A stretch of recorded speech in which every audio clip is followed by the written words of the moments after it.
From a secret birth to suing his own grandma, Bigi Jackson has been an enigma from the moment he was born.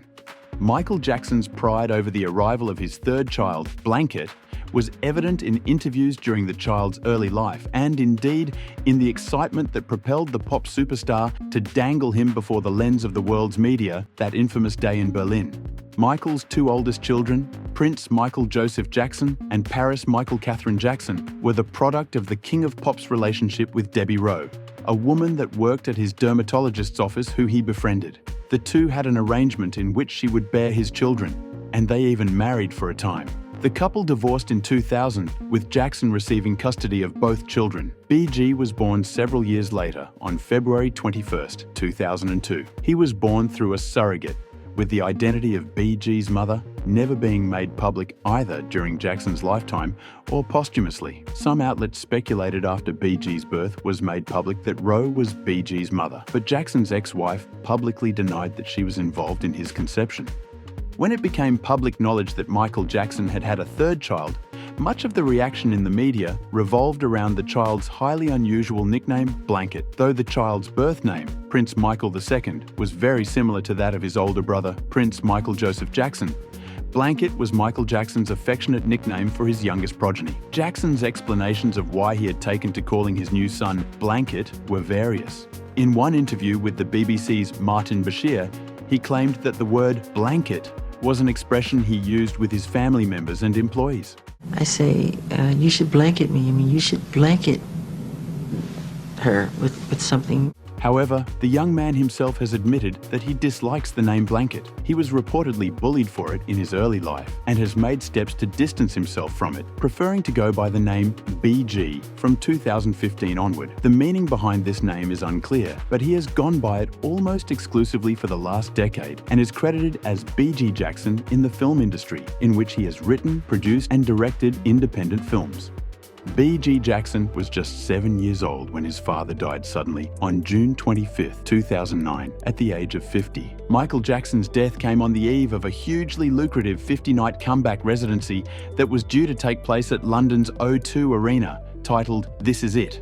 Jackson's physical and mental health had been under scrutiny for many years, his reputation tarnished by allegations of child sexual abuse stretching back to the 1990s. However, the surprise announcement that the superstar was staging a comeback was greeted with wild excitement from fans. Sadly, few knew that the pressures of rehearsals were taking a devastating toll on Jackson's health. It was later found that he had been suffering from insomnia and was reliant on regular doses of drugs from his personal physician, Dr. Conrad Murray, to get him through rehearsals and to get him to sleep afterward. Jackson was later deemed to have died of propofol intoxication, and Murray was found guilty of involuntary manslaughter in 2011.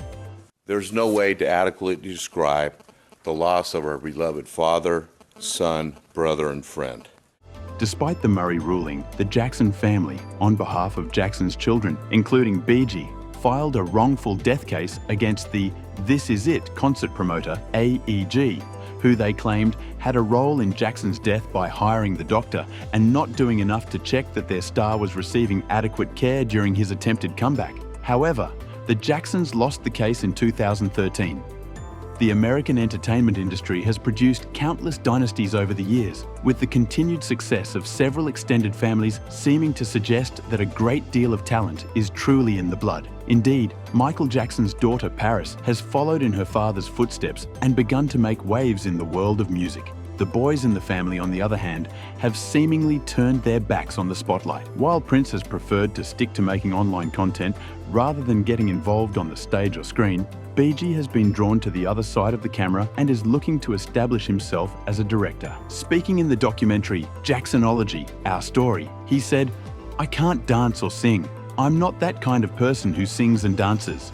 Instead, Bigi and Prince have other interests. The two, who by their own admission have remained very close to one another as they've entered adulthood, have bonded over the years through a shared love of science and science fiction. And like many people of his generation, Bigi is reportedly deeply concerned with climate change and is passionate about educating society about its potentially damaging effects. Litigation and infighting have sadly not been rare events in the Jackson family. And though more than 15 years have passed since Michael Jackson's death, his relatives continue to battle over his estate. which today is worth hundreds of millions of dollars. In March 2024, it was revealed that Bigi had filed a lawsuit against his own grandmother, Catherine Jackson, arguing that his father's estate, of which he is an inheritor, shouldn't pay Catherine's legal bills for an appeal she filed against what Billboard describes as an unnamed transaction. The transaction, outlets speculate, is likely to be a $600 million deal to sell a percentage of the King of Pop's music catalogue to Sony, a deal which would hugely enrich each of his inheritors. A statement from Bigi's lawyers read, "It is readily apparent that a reversal on appeal would be an extreme long shot. Given those odds, Bigi decided not to waste his resources to participate in an appeal. Nonetheless, Catherine has decided to appeal this court's ruling. That decision is not for the benefit of the heirs.